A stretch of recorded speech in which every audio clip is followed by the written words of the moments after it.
કોટક સ્કૂલની વિદ્યાર્થીની જોશી હેમાદ્રી આપ સૌને મારા જય સ્વામિનારાયણ.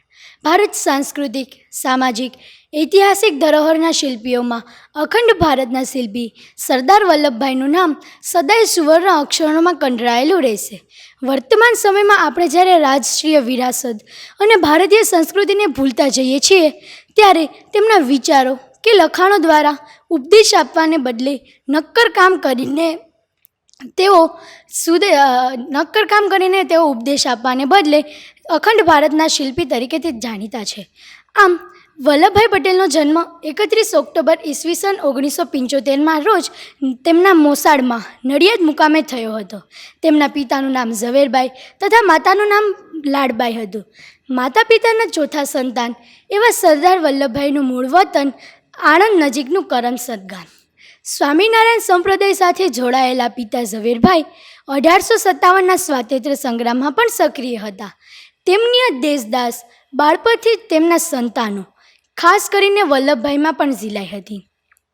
વલ્લભભાઈ કરમસદમાં પ્રાથમિક અભ્યાસ પૂર્ણ કર્યા બાદ પેટલાદ જઈ અંગ્રેજી શાળામાં જોડાનાર વલ્લભભાઈ વધુ અભ્યાસ માટે નડિયાદની હાઈસ્કૂલમાં પણ દાખલ થયા.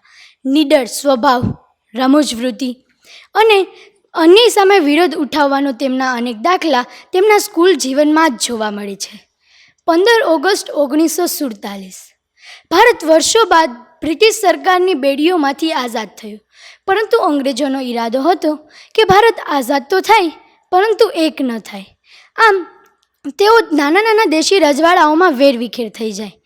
આ સદનસીબે આપણી પાસે એક એવા મહાપુરુષ હતા જ્યાં પ્રપંચોને સમજી પોતાની કુનેહ રાજનીતિ વહીવટ સમજાવટ દ્વારા તેઓએ અંગ્રેજોની આ કૂટનીતિઓ નિષ્ફળ કરી અને જુદા જુદા દેશી રજવાડાઓને સંગઠિત કરી તેમને ભારતીય ગણતંત્ર સાથે જોડાવા કહ્યું.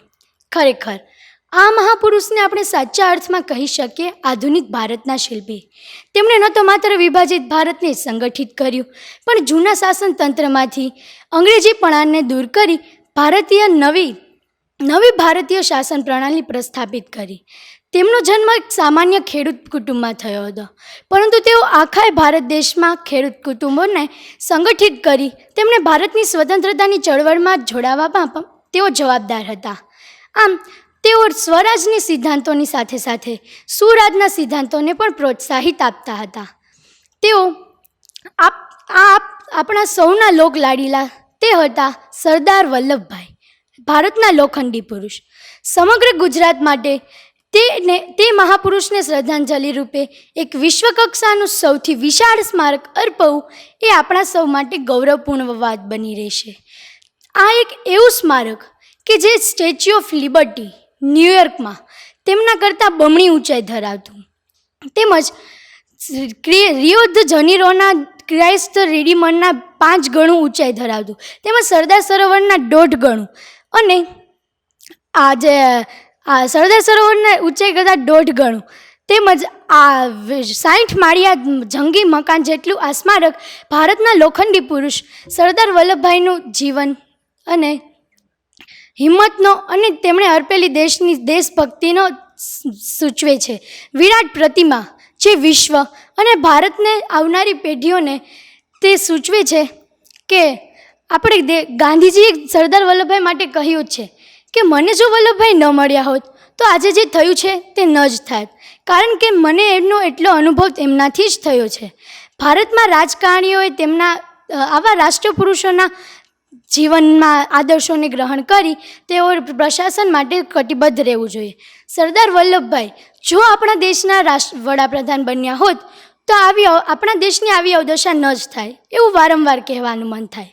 ભારત રત્ન, લોખંડી પુરુષ, બાહોશ બેરિસ્ટર, અખંડ ભારતના શિલ્પી વલ્લભભાઈ પટેલનું નામ ઇતિહાસમાં ક્યારેય ન ભૂલી શકાય એવા સમૃદ્ધ વ્યક્તિના માલિક હતા. જો આપણે તેમના જીવનમાંથી એકાદ સદ્ગુણ પણ આપણે તેમને સ્વીકારીએ તો તેમની આત્મા નિઃશંકપણે રાજી થાય. સરદારને મારા કોટી કોટી વંદન.